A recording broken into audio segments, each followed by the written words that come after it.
صحیح مسلم حدیث نمبر 7237 حضرت حذیفہ رضی اللہ تعالی عنہ سے مروی ہے، فرماتے ہیں رسول اکرم صلی اللہ علیہ وسلم نے فرمایا، بے شک میں جانتا ہوں کہ دجال کے ساتھ کیا ہوگا۔ اس کے ساتھ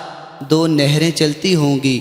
ایک دیکھنے میں سفید پانی اور دوسری بظاہر بھڑکتی ہوئی آگ ہوگی۔ پھر اگر اسے کوئی ایک پا لے تو اس نہر میں جائے جس کو وہ آگ دیکھ رہا ہے، اور دوسری بظاہر بھڑکتی ہوئی آگ ہوگی۔ پھر اگر اسے کوئی ایک پا لے تو اس نہر میں جائے جس کو وہ آگ دیکھ رہا ہے، اس میں آنکھ بند کر کے غوطہ لگائے، اس سے پانی پیے کیونکہ وہ ٹھنڈا پانی ہوگا، اور دجال آنکھ سے کانا ہوگا، اس پر ایک موٹی پھلی ہوگی، اس کی آنکھوں کے درمیان کافر کا لفظ لکھا ہوگا جس کو ہر مسلمان پڑھ لے گا، اور اس کو لکھنا آتا ہو یا نہ آتا ہو۔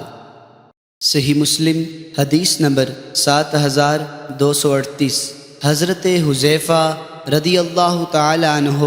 نبی اکرم صلی اللہ علیہ وسلم سے روایت کرتے ہیں،